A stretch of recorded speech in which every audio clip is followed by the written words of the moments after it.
Survivors from all walks of life share their most terrifying near-death experiences. For many, life is something we take for granted, but what happens when we come face to face with the unknown, teetering on the edge between life and death? These are the stories that will send a chill down your spine. First, we hear from someone who survived a car crash that should have been fatal, but something otherworldly kept them alive. It was a quiet night, one of those nights where everything seemed calm. The kind of night where the road stretched out endlessly in front of you, and nothing seemed like it could go wrong. But in the blink of an eye, that all changed. The car skidded off the road, flipping violently in the darkness. The survivor remembers everything slowing down as they felt the weight of their life coming to a sudden halt. As the car tumbled, everything felt unreal. Their life flashed before their eyes, but it wasn't just their past they saw. A cold, unnatural feeling washed over them. Suddenly, they weren't alone. A presence, something dark and ominous, filled the space around them. As the car came to a stop, they couldn't move, but they could feel it, watching them. The air was thick, as though a heavy mist had descended upon the wreckage. And then, a cold hand pressed firmly against their shoulder. It wasn't a person's hand, it felt like something else. Something that wasn't supposed to be there. They described the figure that appeared outside the car, tall, shadowy, and eerily still. The figure gazed through the shattered glass, its presence cold and unsettling. The survivor tried to move, but the fear kept them rooted to the spot. The figure never spoke. It didn't need to. There was a heaviness in the air, a warning.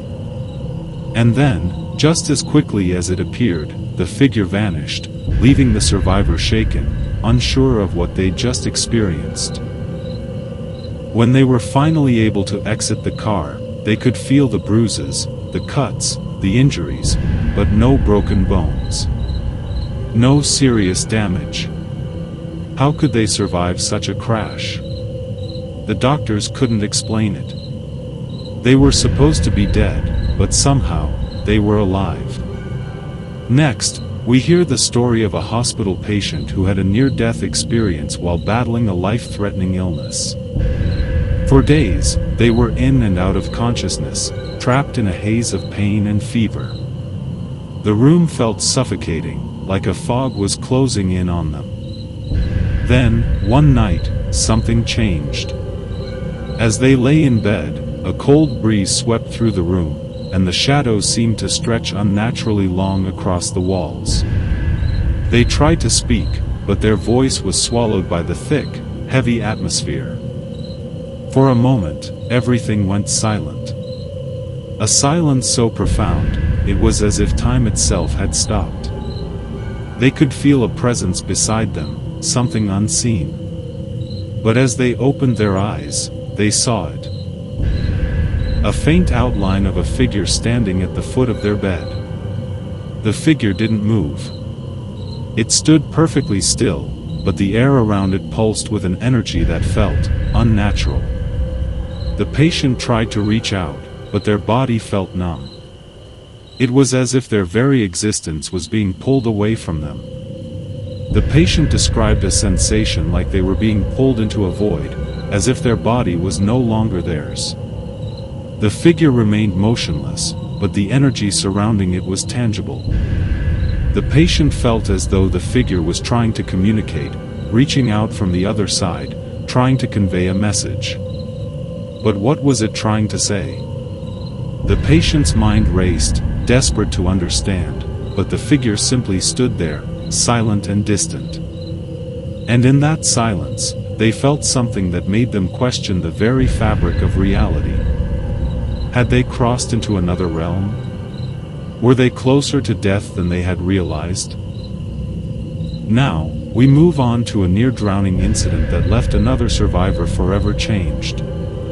It was a beautiful day at a remote beach. The sun was shining, the waves were calm, and the world seemed perfect. But as the survivor waded into the water, they didn't realize the danger lurking beneath the surface.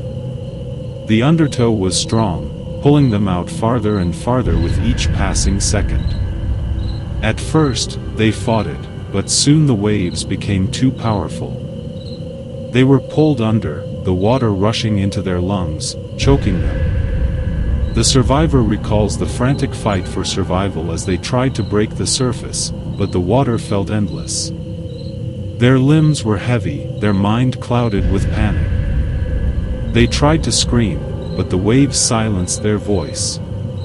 Just when they thought they were going to drown, someone, grabbed them.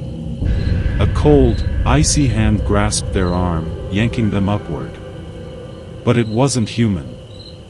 The touch was like ice, smooth and unnatural, almost spectral. They were pulled to the surface, gasping for air. When they looked around, there was no one in sight. No one had seen them struggle, no one had noticed the hand that saved them. They were alone. They stumbled to the shore, shaking and gasping, only to notice the sand beneath them. The sand had shifted, as if someone had been there. But there was no one. Who had saved them? And then, the final story of a plane crash survivor who faced death head-on. It was supposed to be a routine flight, a short trip to a nearby city. But halfway through the flight, the plane began to shake violently, throwing passengers into chaos. The plane dipped and swayed as if something was trying to pull it from the sky. Passengers screamed in terror, the oxygen masks falling from the ceiling. The survivors remember feeling a sharp terror, mixed with a strange calmness. For just a moment, time seemed to stand still. Everything around them grew silent. The violent shaking ceased, and in that stillness, the passengers found themselves suspended in time. When they regained consciousness, they were alive, but the plane had crash-landed. Everyone else on board was lost, but they had survived. How? No one could explain it. The survivors would later learn that the rest of the passengers had not made it. There was no logical reason for their survival. Was it luck? Was it divine intervention? Or was something more mysterious at play? They couldn't shake the feeling that someone, or something, had spared them. Had they been saved by a guardian angel, or was it fate intervening at the last possible moment? And that brings us to the question that haunts every survivor. When death is just an inch away, are we truly alone? Or are there forces beyond our comprehension that guide us through the darkest moments? These chilling stories remind us that the boundary between life and death is far more mysterious than we could ever understand. In the moments when we feel most vulnerable, when death seems inevitable, something often steps in to save us, whether we can comprehend it or not.